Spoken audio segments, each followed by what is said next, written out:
I want to thank you guys for joining me today. I am really excited to have my next guest, Kris Ward. We actually met last year and we did an interview and it just has went into internet memory or something.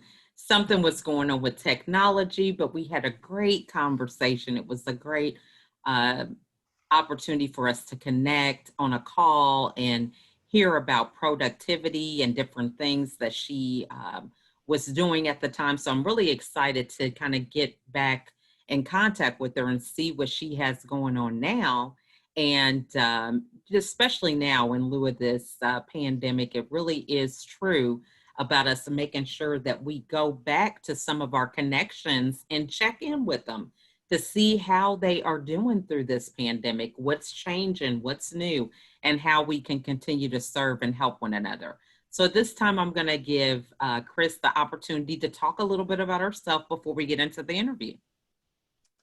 Well, thank you, Lachelle. I will tell you anything you want to know, anything except my weight. I will fess up anything. We're good. We're good. Okay. Right. I feel you Okay. on that. Yeah. Okay. So I guess a little bit about me. I'm a marketing strategist, and like many of your entrepreneurs out there, boy, oh boy, those first couple of years I was in business, man, they were long days and longer nights. And I'm certain I went 2 years without sleep. And it did not, according to the people I've interviewed since, make me a charming person. So I thought, oh my gosh, something has to change. So I dove into team building and productivity feverishly. And I really started to reconstruct my life. And, that's a whole story on its own. And I really just got my life back and some balance. And man, there was some bumps and lumps along the way of learning, how to build a team and could I afford a team and all this other stuff. And I've got some really fascinating stories to tell you. And luckily I did all that because, as you know, a couple of years after that, my husband was diagnosed with colon cancer and I was pulled away from the business for a couple of years. And when I returned, my existing marketing clients had no idea. When it became public about my husband's death, they were shocked. They didn't know I'd been away. They didn't know what I was going through. I didn't feel it was good for business. We were very positive people, so we weren't dwelling on that aspect of it. So they started to really, under the capacity of team building productivity, gently ask me, how did I manage that? Because, of course, I appreciate the questions. I had a new appreciation for the fragility of life. And I also was beyond thankful that I had business to return to, because that was not the time for me to go out, craft a resume, try to be charming in an interview and learn a new job. So I just thought, you know what, your business should support your life, not consume it. And life does have interruptions. So I thought, let's see how many people I can help, because they start coming to me on the side and whispering how demanding and difficult their life was trying to chase their dream. And I don't feel you should say, I don't think having this dream should be the big sacrifice for you and your family. So I helped as many as I could. And then it just got a little bit more than I can manage. And I thought, well, how can I reach more people? So I wrote a book, Win the Hour, Win the Day. And since then, it's kind of snowballed. Now we have an info product calling the outsource playbook for busy entrepreneurs. And we're just building all these kind of tools and things that we can help people, so they're not just running around like crazy people, keeping this dark secret and isolation while they present themselves online. We're here to help you create what I call your win team. So you can get to what is next, creating your win team. Yeah, I love that. I mean, so many different areas that I would love to dive into. The first one I would say is dealing with life's interruptions. I like how you put that, because we have goals, aspirations. Many people had the idea of what their retirement was going to look like. Maybe they were thinking of retiring around this time of this pandemic, and things have definitely shifted for a lot of people. So talking to us about how you managed emotionally during this time. So we'll get into the systems and stuff later, but how were you able to work through dealing with this illness with your husband? Because many of us are in this situation now, or we're recovering from losing a loved one during the, time with this coronavirus. So that would be great to speak on. Well, I was having a difficult day one day, and my mom said, "You just take one day at a time." And I was way too much. Too much happened from hour to hour, like especially in the Mhm. beginning with the diagnosis. So then I broke it down, and you do what you do. You take one day at a time, 1 hour at a time, 1 minute at a time, if you have to. But also, when people are the caregivers, they understand that it's not my journey. My journey is to be, a cheerleader and to be positive. And we were extremely positive. We had a pact that, here's the deal. We thought, look, if the doctors are wrong, we sat around crying for 2 years holding hands and Right. wasting that time. If the doctors were right, we wasted our last 2 years sitting around holding hands crying about it. So Mhm. we were very positive about the whole aspect and every element of it. I do believe there is always something to be, happy about. I can't talk. I'm in a stroke. We'll blame the microphone. I search every moment Mom for brain. happiness. Yeah, Mhm. I search every moment for happiness. So that's how I coped. Everybody's got different strategies. I Mhm. coped. But some people said I also treated it like a business. I had a strategy in play. Like when John had to go in and do chemo, we'd sit in these chairs and there'd be these people around you going through different experiences of chemo. So I had a little, set up so he could watch. He loved Modern Family at the time, thought it was hilarious. So he could only watch it there, and he would be laughing, and I would bring his favorite Mhm. treats and we'd call it a picnic. And so he missed all the stuff that was happening around him. So we treated that like an outing. So I put strategies in play to keep it positive and to add some, God help me, fun to it. So it was, it was really, I ran the business of, I thought one day the business of being healthy, really. So I just put the same strategies in play that I do with work, making it as efficient and as pleasant as possible. I love that. And just the whole thing of having the end in mind. I think Yeah. this is important because a lot of people have the aspiration to have that nice business, have that team working for you, but you don't know what you're working towards, right? You could have all the pieces of the puzzle, but if you don't know how to put it together, I mean, you're really no different than somebody who is missing a few of the survival kits, right? So, Yeah. um, thinking about the whole thing of how you were able to maintain your business in a way where people didn't even know what was going on. So, how were you able to manage that? That was a day by day thing. I mean, John was literally my biggest fan. I could not ask for a better, partner in life, a better best friend. And it was to a detriment because sometimes I think, oh my God, he thinks I can do anything. Well, I better figure this out. Like, I Hmm. better get this business off the ground. So when he, accommodated me those first couple of years, and he said I turned him into a 1950s housewife in 2 years because he would just keep taking on more and more responsibility because he saw how hard I was working. So he started, doing like 90% of the outside chores in the family and stuff. So sitting in the Hmm. hospital, he saw how hard I worked. If he had thought for a moment that was unraveling, oh, that would have just been devastating to him. So it was really Hmm. important for me to smile and say everything's fine.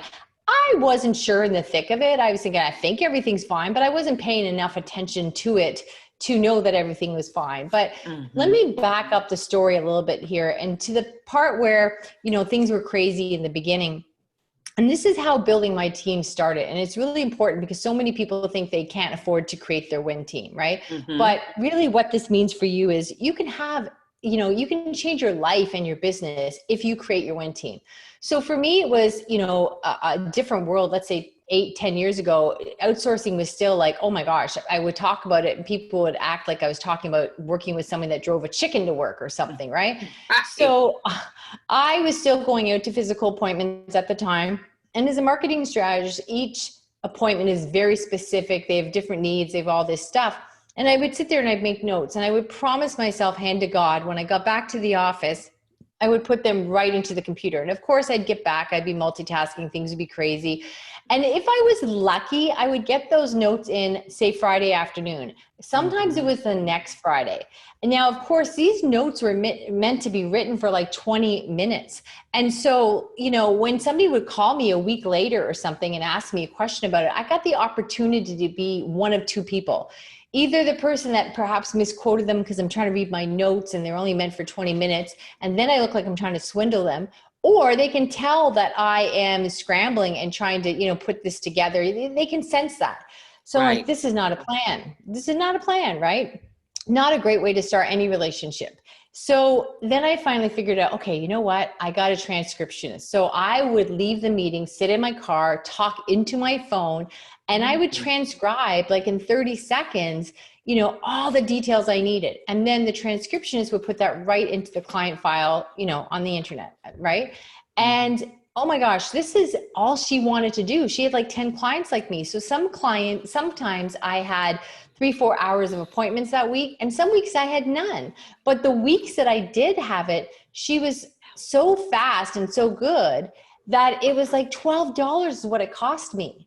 And that's when I said, Wow. oh my heavens. I Oh, know. my doorbell. I said, oh my heavens, this is crazy. Like, and then I thought, I'm addicted. I got to start outsourcing. I got to start building a team. Now, there was a lot of things I didn't know. I didn't know how to onboard effectively, how to hire effectively, how to train Mm. effectively. And those are all the things that people complain about, like, oh, I have all this work to do. I don't have time to train someone. I turned into a manager when I should be working on my stuff. And that's the complaints everyone has, but they just don't have the infrastructure in play.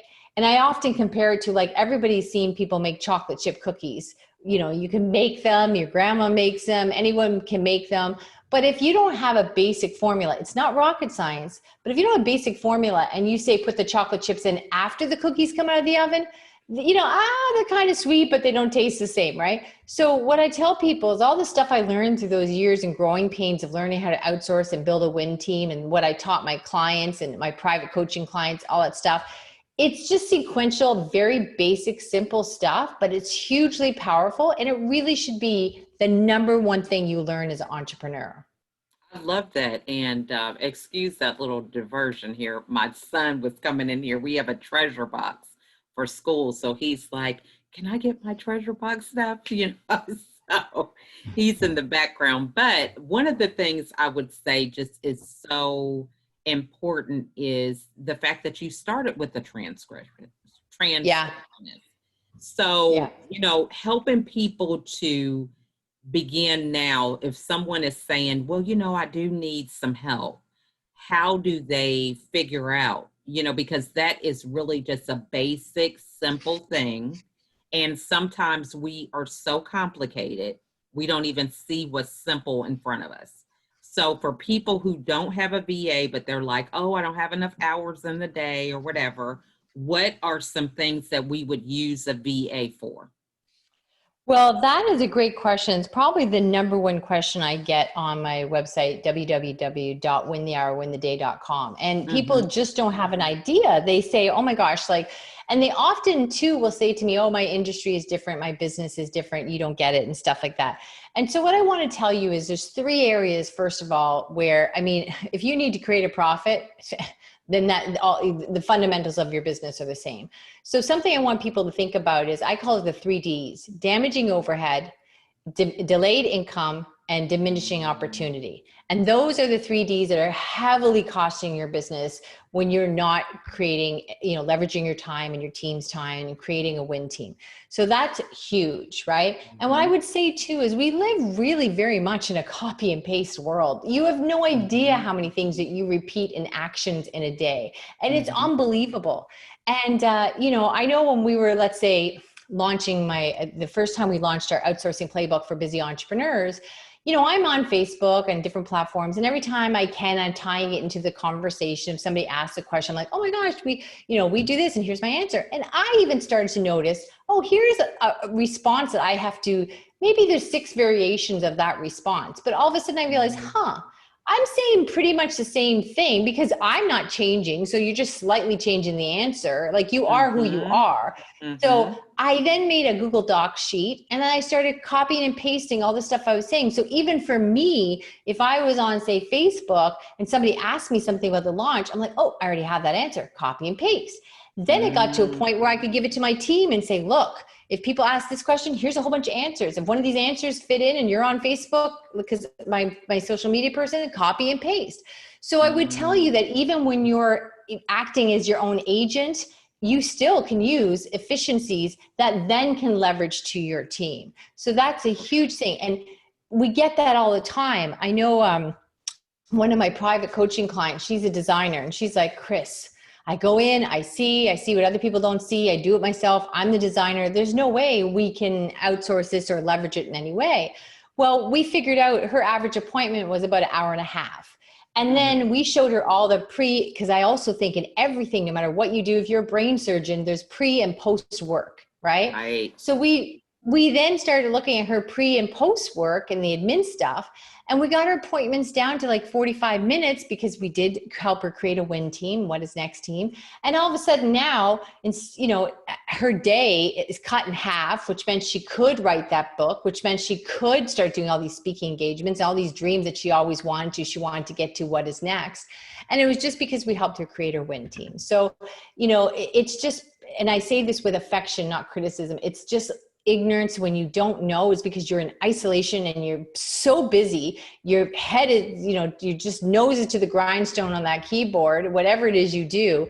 And it's very isolating. And you just think, oh, I just got to work harder. I have to just be more organized. It's all this stuff. And that's not the case.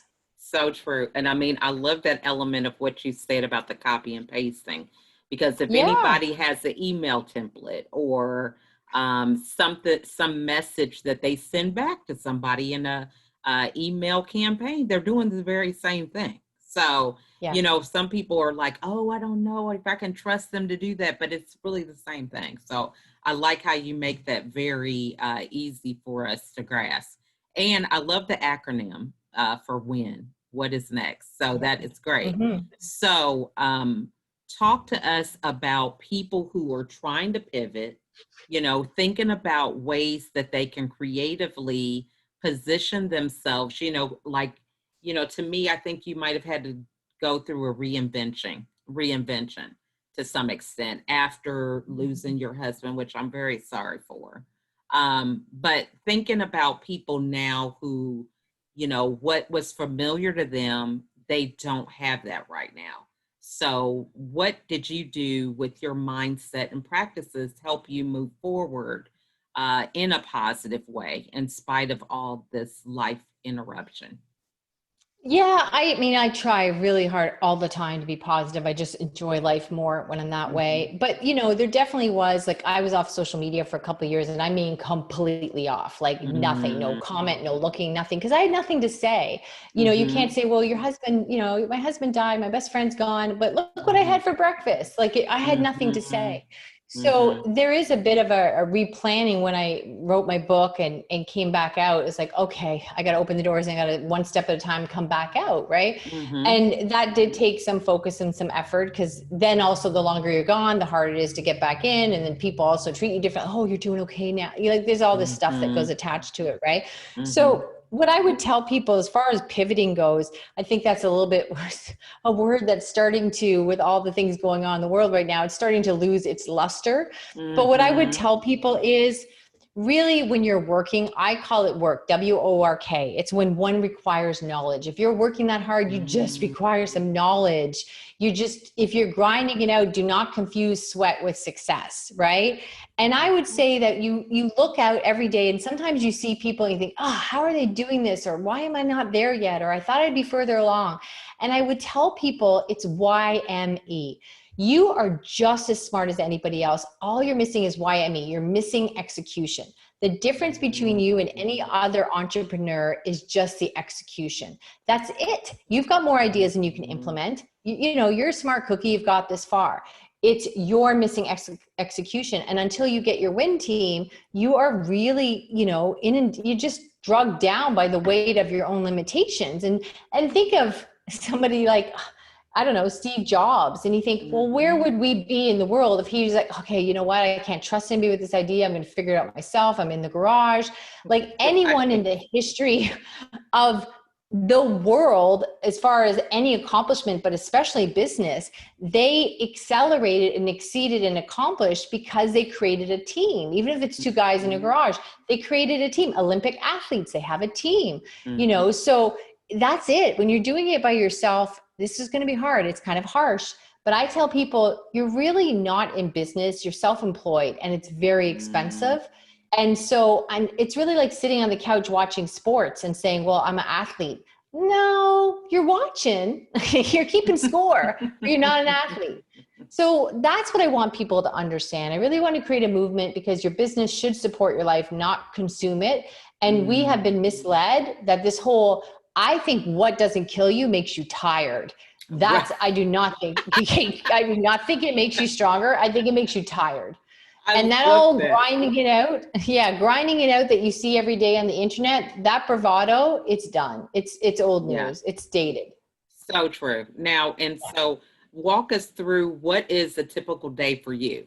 How long do you spend in business? And, what is it, just a typical day? Because a lot of people even think being busy, having Yeah. time for your business is really the right time that they're spending doing things, but they're doing things that really are not going to move the needle forward. No income producing activities or very few of those, but they're thinking that they're busy. So talk to us about Yeah. the right kind of That's such an important clarification because I did that for years too. I was like, time. I'm so busy, something has to come out. Like, there's just no way I could be working this fast, this hard, and be this busy and it not come together at some point, right? Hmm. And I am an organized person. So I thought, okay, I just need to be more organized, which is not changing the infrastructure. It's just winding yourself in tighter and tighter, making you and everyone around you crazy. So I Hmm. would tell you the big thing I learned over the years was, working that hard, you're working against yourself, right? So Hmm. don't confuse busy with productive. Don't put like the whole, what is your output, right? That's really what you want to Hmm. be looking at. I'm also not a proponent of the 5 a.m. club.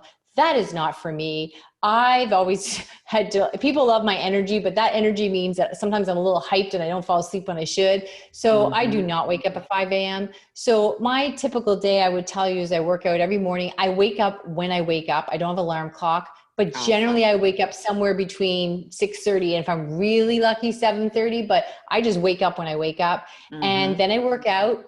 And then when I start work, I do the most important thing first, whatever the big Hmm. project is. So it's done. And I've started my day with my freshest mind. So when we launched the podcast, then during that period, it was okay, boom. The first hour was working on the podcast, the Win the Hour, Win Hmm. the Day podcast. When our next launch for the outsourcing playbook, then that'll be the first hour every day. I focus on that. So it's done and it got me at my peak performance. And Hmm. then I have what we call a mini scrum meeting with my team. It's about 15 minutes, just highlighting some things or whatever. And then I move on to social media because that's my second most important thing, just connecting with people I've left messages with and stuff like that, because relationships and networking and everything. And then Hmm. I stop every day for a proper lunch. I used to just shove food down my Hmm. gullet as I was answering emails while I was on hold for a call, trying to answer people in the office. And as I will assure you, when you do that, you're never shoving salad down your throat. That's not how it goes. Right. Um, so now I stop and I make a proper lunch, usually a big salad or something. So I'm usually out for a good 45 minutes making and eating my lunch. And then I come Hmm. back and I do my afternoon work. And depending if it's summer, I cut out, maybe 4 or 5 o'clock to go for a bike ride because I live in a beautiful nature area. But I really, quit work at a reasonable time, like five Hmm. o'clock, and I really don't officially start to 10 a.m. So, and then lots of times I'm out of here Friday afternoon. So it just depends on what I'm doing. But it really is, you have to know that you should be starting work refreshed and leaving fresh.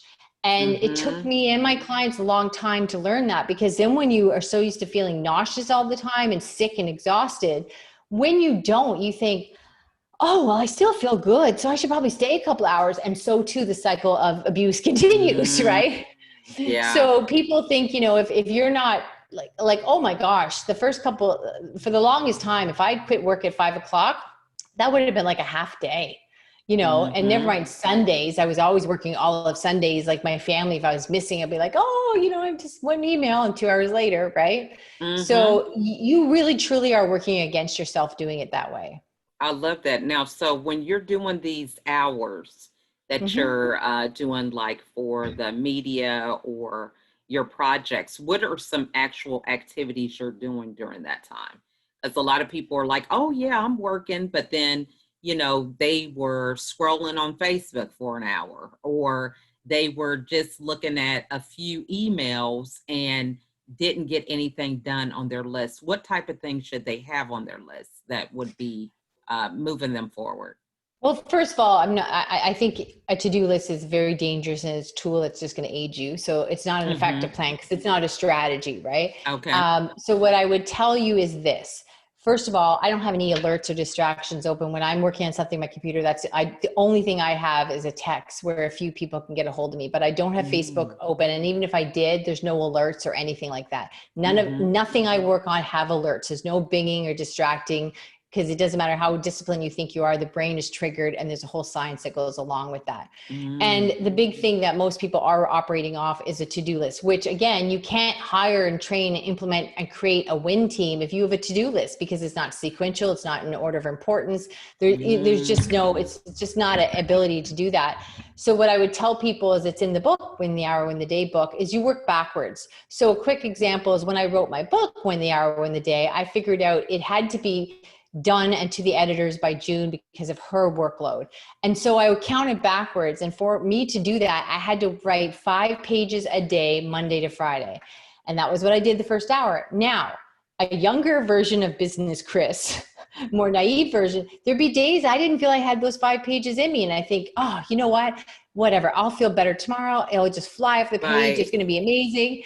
But then when I broke it down and I had worked backwards, I realized if I don't have 5 pages in me today, I'm not going to have 10 in me tomorrow or 15 on Wednesday. So that really Exactly. sobered me up. So when you work backwards and you have a plan that's very in your face, you're like, oh, there's no fudging this. So to-do Mm-hmm. lists just give you false sense of hope and you're just chasing your tail. So that's problem number one, is Mm-hmm. having a plan where you work backwards and really lay out what is the plan so you can know Mm-hmm. when you went off course in any way, not, oh, well, I'll just work really hard and stay tonight and all this other stuff, right? I love that. And I like the element of having something consistent, because I think Yeah. this is where a lot of us get in trouble, where it's just like you said, it's like, oh, I'm not going to do it today, I'll do it tomorrow. But we don't have that mindset that we're compounding the work for ourselves. So if you had whatever interruption or the whole element of being able to understand that there's going to be times you have to work when you don't feel like it. I mean, I know that a lot myself being a mom. It's like I have 10 kids at home. So there are times, yeah, I don't feel like cooking. But if I don't do it or, orchestrate some I kind would of think team most of the effort, time you don't feel like cooking, but right? What are we going to yeah, do? We just going to sit there and just pretend the food is just going to appear. So yeah. we have to do things even though we're not in that mode. And then when you're planning, you can plan for those type of things. So it's like there are days you may not want to be in the kitchen. So what kind of meals can you have for that? So if you plan in advance, like what you're saying, when are your energy days Mhm. during the week that you could think, okay, we're gonna have sandwiches on Fridays because that's the end of the week and I'm just taking it easy, or pizza or whatever. So I Yeah. love that concept that you brought up. So talk to us about the book that you did, and what is the main takeaway that you want the audience to get from that? Well, people tell me, I've been given a lot of really wonderful compliments about that. And people tell me all the time, it really changes how they see the foundation of their business. Mm-hmm. So it's a very easy read. I do it in a different style. I call it a successful person or a struggler. Which one are you? And I give the same scenario, give examples about how both would react. And Mm-hmm. neither have anything to do with income, because you could be a struggler and be making a lot of money, right? So Mm-hmm. I think if I can be so biased based on the information I've got, and I've been told by when I've been on podcasts that were just about productivity, it was the best productivity book out there. So really, it's just a mindset. We have been just misled and misinformed and given the accolades of, oh, she's a really hard worker, he's a really hard worker, and Mm-hmm. that you wear that as a badge of honor. And I did that for years as well. So what I would say to you is, you need a different mindset to get different results. You need to have a different plan. And really, Mm-hmm. honestly, people never taught you this stuff. And this whole creating a win team, I mean, we just have options now that we didn't even really have 10 years ago, certainly 15, 20 years ago. Mm-hmm. So the world's a magical place right now, as far as that goes. And there's just opportunities that you were not aware of because you're working from when you were an employee you're just still Mm-hmm. trapped in that old school employee mindset. So it really is something that it just breaks my heart when people miss out on it. And so I just, the entrepreneurial thing, it just should be more fun and more freeing. And Mm. if you are just not living the life, don't be putting your nose down, say, I'm just going to work like a crazy person. And then I'll look up and I'll be like, oh, I'll be there. It's just, that's not going to Right. happen. I love that. That is so good. And, I had to really realize that in my own life.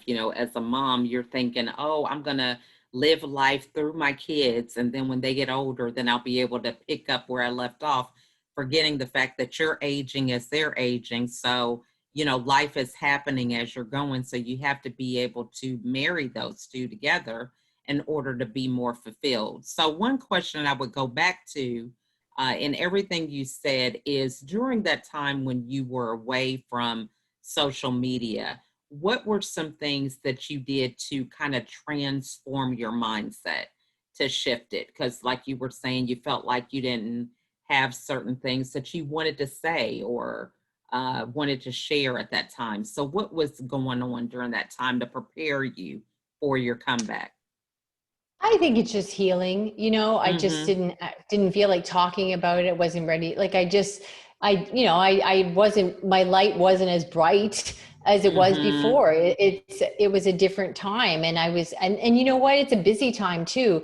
When you lose somebody, I mean, I had to move, and then even a year later, you have to Mm-hmm. do his taxes. There is a lot of housekeeping in admin when somebody passes away. Like, it's just Mm-hmm. unbelievable. So that, with my work, definitely kept me busy. And then, I just putting the pieces back together, and I had existing clients. So I got back into that and wanted to do bigger and better things for them. So it really wasn't a mindset. It was really just do what's in front of you and do the next thing. Mm. And it's also, everybody grieves differently. To me, I looked at it as like, I need to honor him. I need to do the best I can every day, because he was such a cheerleader on my behalf. So, I just got up every day and did the best I could, but I didn't have time or patience for frivolous conversations on, Facebook. And I don't mean that in a judging way. It's Mhm. just, that's just the headspace I was in at that time. I just, it just was what Mhm. it was. Totally understandable. I totally get that. Yeah. Well, this just has been some great knowledge that you have shared with everybody, and I'm looking forward to watching the replay because definitely lots of notes that I could take with a lot of your mindset shifts that are really good. I love the whole component of breaking things down and doing them a little bit each day, such as writing the book, because if you don't do it one day, it's just going to be even bigger the next day. So that just definitely is a great thing to remember, especially as entrepreneurs. So, what is the best way for everybody to get a hold of you? Just reach out on any platform, Facebook, LinkedIn, Instagram. Tell me you heard me on this lovely show. We'll become fast friends. I have a Hmm. free gift for your audience and some training there. If Awesome. anything I've said resonated with you, then just check it out at free gift from Kris, KRIS.com, free gift from Kris.com. And Hmm. yeah, and I did put some training in there just so you can start to get a glimmer of how easy and everything could be for you if you got on board with, Hmm. leveraging your time and your WIN team's time. Love that. And so, what final words would you like to share with everybody? Just, business should be fun. And if it's not, Hmm. you know, just change the game. Love that. That is great. It's simple and easy, right? We just have Yeah. to make sure to figure out a way that we can implement that. So I love it. And you've got some great ways that we can. So I want to thank everybody for watching today. And this has just been great. I love to have um, business owners come and share practical ways that we can implement this in our daily living so that we can be better versions of ourselves, so that we can serve more people and help them to be better versions of themselves. So thank you guys very much for watching. See you next time.